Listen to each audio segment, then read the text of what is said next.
Goeiemôre, baie welkom by Agapai Gemeente vanuit 'n vuurwarm, 'n lava-warm Bloemfontein vandag. Die Jesus wat ek nooit geken het nie. George, wat bedoel jy? Ek ken daai Jesus al vir hoe lank? Vir jare lank. Nou praat jy van 'n Jesus wat ek nooit geken het nie. En jy al gewonder oor al die simbole wat op die Kerskaartjies verskyn hier op Kersfees. Ek sien nou die dag een met 'n groot Afrika leeu op, met liefderyk sy poot so om die skouer van 'n lammetjie sit.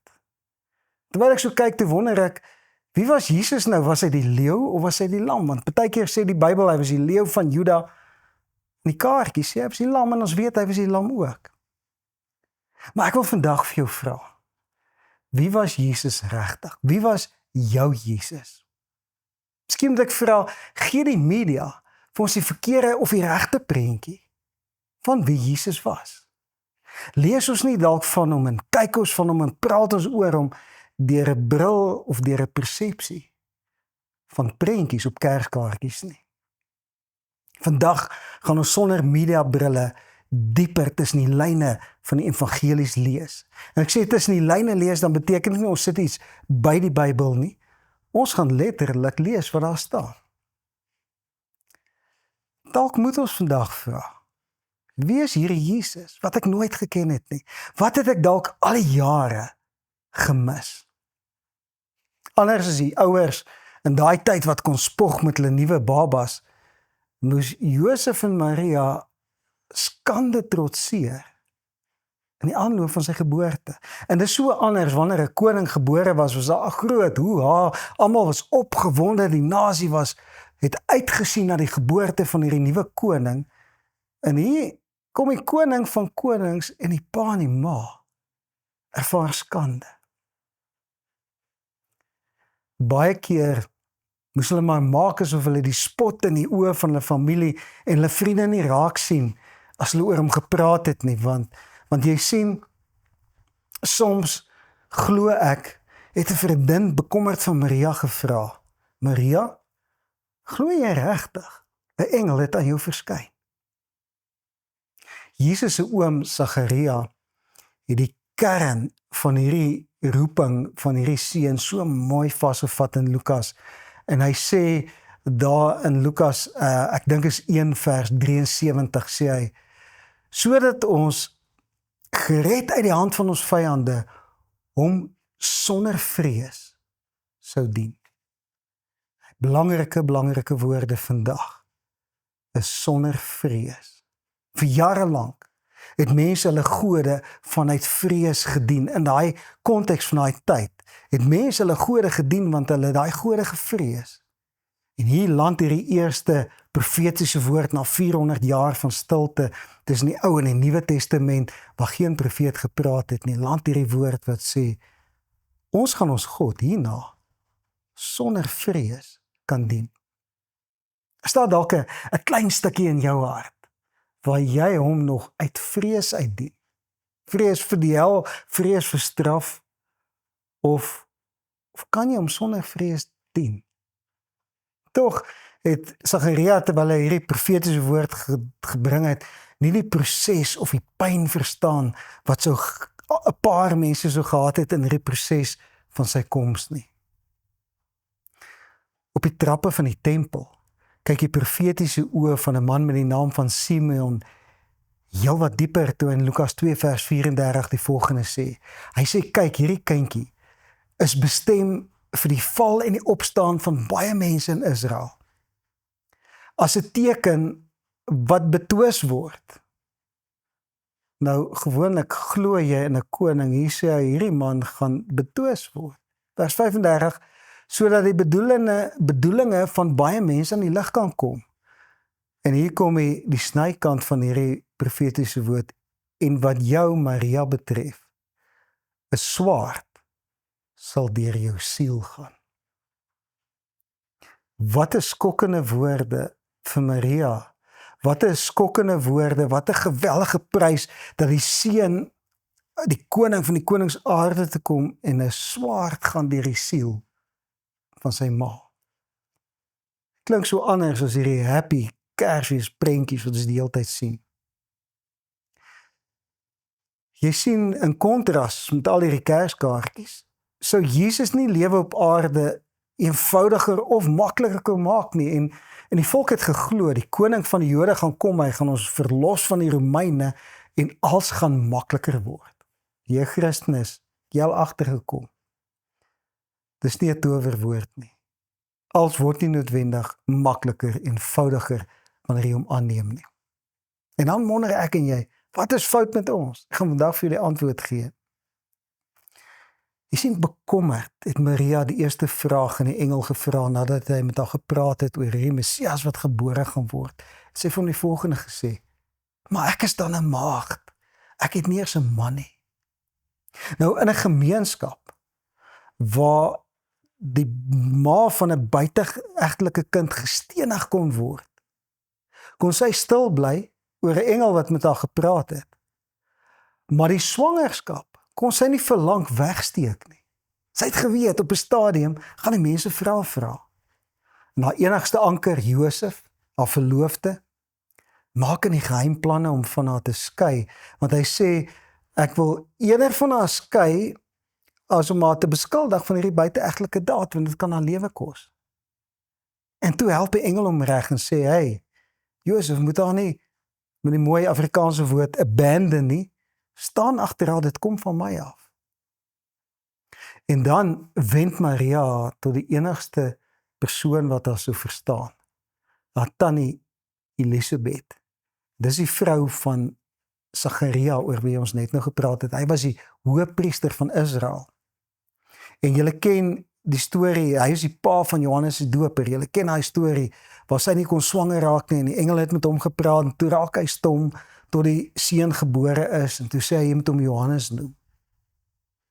Nou, Maria vertel haar storie vir Elisabeth, en Elisabeth glo haar, die eerste persoon, moontlik, wat haar glo. Maar dan kom daar 'n groot kontras tussen hierdie twee vroue, Elisabeth en Maria. Die hele gemeenskap praat oor hierdie wonderwerk van Elisabeth wat nooit kon swanger raak nie, en nou kan sy, want jy sien haar man was die hoëpriester, die belangrikste man op daai stadium in Israel, behalwe die koning. En die hele volk praat oor hierdie seentjie wat gebore gaan word uit Elisabeth, want 'n engel het gekom en 'n wonderwerk het gebeur. En terwyl Elisabeth trots kon wees oor haar swangerskap, moes Maria haar wonderwerk, die Messias, wegsteek vir die mense. Johannes word gebore met baie fanfare, vroedvroue en familie, almal is daar, die hoëpriester kry 'n kind. Jesus word ver van sy huis af, in 'n stal, tussen 'n klomp diere, gebore. Sien jy die kontras? Johannes word gebore soos 'n koning. Jesus word gebore soos 'n slaaf.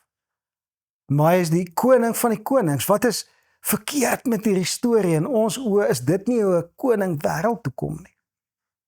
Dink aan die onsekerheid en die twyfel wat daai twee jong ouers van Jesus se gemoedere moes wees, terwyl hulle die skande moes verdra van die mense. Want nie almal het geglo dat hierdie swangerskap is van God nie. Baie van daai ouens het geglo, julle het die kat nie donker geknyp.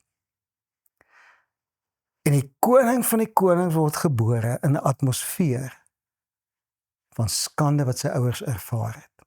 En 9 maande lank moet Maria en Josef hierdie ongemaklike gesprekke hê en die verduidelikings gee wat almal nie glo nie. En die Vader reël die mees vernederende omstandighede vir sy seun se geboorte. Ons is nou baie ver van daai mooi kerskaartjies af. George, wat is verkeerd met hierdie storie? Dis nie hoe die koning van die konings gebore moet word nie.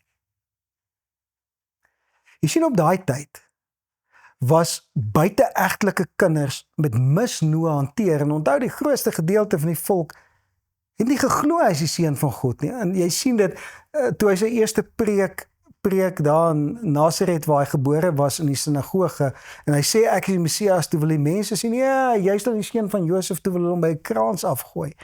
En hulle het hom so gehaat, sê die Bybel, dat hy nie eens wonderwerke daar kon doen nie. So op daai tyd was buiteegtelike kinders met misnoë hanteer en baie het geglo hy was buiteegtelik. Daar was 'n reël in daai tyd waar mense altyd gespoeg het op 'n buiteegtelike kind as hulle verby hom geloop het. Dink aan die omgewing waarin Jesus moet groot word. En die Vader het hierdie hele ding gereël en my jou vraag nou is dit die omgewing waarin 'n koning moet groot word? En in hierdie hype wat ons het oor die geboorte van Jesus, is dit so maklik om die boodskap van sy geboorte te mis. Wat leer ons uit die Vader se boodskap van al hierdie gebeure rondom daai geboorte? Het jy al bietjie diep in hart gedink? En daar's 3 woorde wat ek lees in hierdie hele storie. Die een is nederig, die ander een is toeganklik, en die ander een is dapper. 3 woorde wat geen afgod in daai tyd was nie. Nog nooit in die geskiedenis was daar 'n God wat nederig was nie. Inteendeel, die mense het hulle gode gesien as sterk, kragtig en hulle gevrees. Verseker was godelik nie toeganklik nie en ook nie die God van Abraham nie, want net die hoëpriester mag was op daai stadium in sy teenwoordigheid ingaan het, en as daar sonde in sy lewe was, het hulle hom dood aan 'n tou aan sy voet uit die allerheiligste uitgesleep. Gaan lees dit. Nederig, toeganklik en dapper. Wat het verander? En ek wil hê ek en jy moet na hierdie 3 woorde kyk en ons moet vir onsself sê, ken ons daai Jesus regtig en posisioneer ons onsself reg rondom ons Skepper? Kom ons begin by die woord nederig. Ek het reeds gesê, geen heidense God was in daai tyd nederig nie. Ons God moes homself baie klein maak om in ons konteks in te pas. Jy sien, hy is hierdie God van die heelal. Skielik moet hy in hierdie klein konteks van mense wat op hierdie stoffie wat so 'n aardbol planeet noem, in te pas. Hy moes in ons denke inkom. Dink aan 'n God wat groot genoeg is om klein genoeg te wees vir jou en my. En my vraag vandag is, as jy hom wil volg en ons sê so baie ek wil soos Jesus wees, is jy groot genoeg om klein genoeg te wees vir jou familie, jou vriende, die mense om jou? Is jy klein genoeg om mense in die oë te kyk en 'n Skepper wat in dodgy omstandighede in 'n stal gebore is, aan hulle voor te stel? Hoor wat sê Filippense 2 vers 7. Maar hy het homself daarvan leeg gemaak deur die gestalte van 'n slaaf aan te neem en aan mense gelyk te word. Klink dit soos 'n koning? Klink dit soos die konings van die konings? Baie keer wil ek en jy in ons Christendom die evangelie uitdra, maar ons wil dit nie doen soos 'n slaaf nie. Ons wil dit nie doen deur gelyk te wees aan die mense nie. Ons kom en ons sê ek is so 'n bietjie beter want ek is wedergebore. Hy is gebore in 'n omstandighede wat nederigheid spel. Hy skrif gaan aan en hy sê en toe hy in die vorm van 'n mens verskyn het, het hy homself verneder. Anders as die afgode, het hy 'n ander heerlikheid gedra, hy het die heerlikheid van nederigheid gedra. In die laaste nagmaal kom hy en hy was die voete van sy disippels, terwyl hulle eintlik die koning se voete moes was. Jy sien, ons is nou deur Kersfees 'n maand terug, 2 weke terug, en dis 'n groot hoane, 'n groot makietie, maar ons koning kom stil, baie stil, die wêreld in. En net so kom hy vandag nog, nie met geweld nie, maar met stilte in ons omstandighede in. Elisa het geleer in daai gesig, God is nie in die wind of in die vuur nie, of in die aardbewing nie, maar hy is in die stil, sagte windjie wat trek.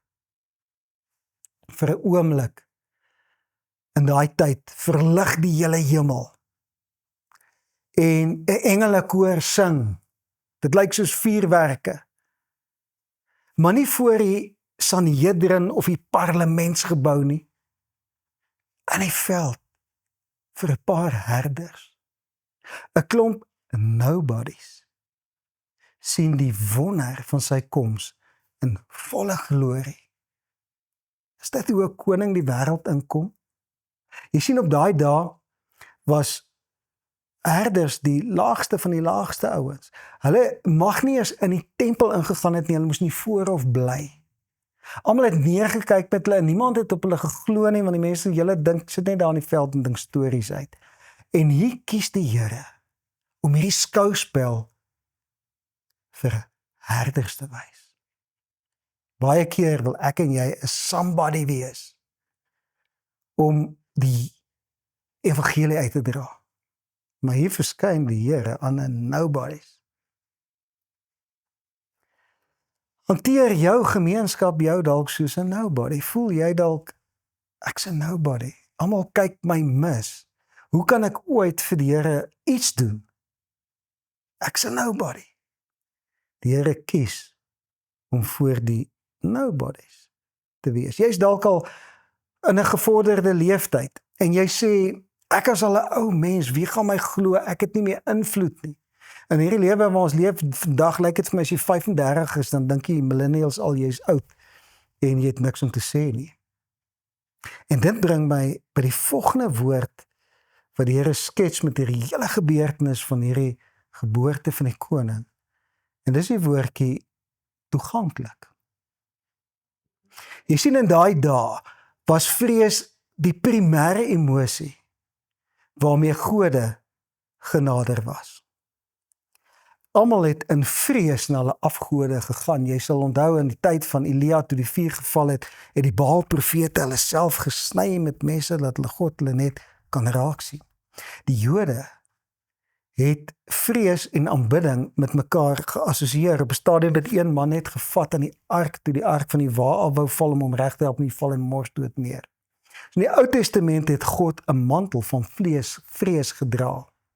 En toe moes God 'n manier vind sonder dat die mense 'n mantel van vrees moes aantrek om na hom te kom om met hulle kontak te maak. En daai manier was Jesus en skielik, onthou julle hy heel eerste vers die begin het gesê, ek vat die vrees weg. Jy sien vrees maak nes in die harte van mense wat onmoontlike standaarde stel. En soms in ons Christendom stel ons vir mekaar onmoontlike standaarde. En ons sê as jy nie by daai standaard uitkom nie, dan gaan die Here jou zap. Maar eintlik wil ons sê daai ou by ons standaard uitkom, maar die Here het nooit daai standaard geskep nie. Hy sê ek haal jou uit onder die wet. Onder die wet althans. Ek het 'n vistank gehad toe ek klein was. Elke dag ek vir daai het hierdie hand vir daai visse kos gegee. Maar elke dag as hierdie hand vir die visse kos gee, dan vlug ek visse onder die klippe in as ek nader kom. Want jy sien 'n vis se brein verstaan nie my konteks nie. Daai vis se brein kan nie eens verstaan dat ek hom gaan oppas en versorg en die water skoon maak. Nee, daai vis se brein sien hierdie hand net as 'n gevaar. En nee, so het mense God as 'n gevaar gesien, want ons brein het nie op daai stadium van die geskiedenis spasie gehad vir sy liefde nie. Ons het geen kapasiteit gehad om sy goedheid te begryp nie, en vandag nog het baie mense geen kapasiteit om in te koop in die goedheid van die Here nie. Inteendeel, hulle sal meer praat en preek oor jy moet bang wees vir die Here, daar's gevolge, sê hulle altyd vir ons. En hierdie koning van ons word nie vereer deur die hoëpriester of die priesters nie, maar deur wyse manne wat uit die ooste kom van 'n heidense nasie af. Die kerk van daai tyd vereer nie hierdie koning nie. Die manne wat as onrein beskou was deur die kerk, bring aan hom hulde en geskenke. Baie keer is ek en jy so besig om op ons eie onreinheid en foute en swakhede te fokus, dat ons nie die koning kan eer nie, want ons diskwalifiseer onsself. My vraag is vandag, as 'n heidense 3 ouens, of ek weet nie hoeveel was hulle nie, daai wyse manne moes kom, en geskenke bring en die koning in die krib eer, wat diskwalifiseer jou en my vandag, om hulde te bring aan ons koning? En dit bring my by die laaste woord, dapper. En hier is 'n baie diep woord, hoor wat sê Matteus 13 vers 54. Toe Jesus in sy tuisdorp aankom, hy was toen al groot, het hy hulle in die sinagoge geleer, sodat hulle verstom was oor wat hy gesê het. En hulle het gevra, waar kom hy aan hierdie wysheid en kragtige dade?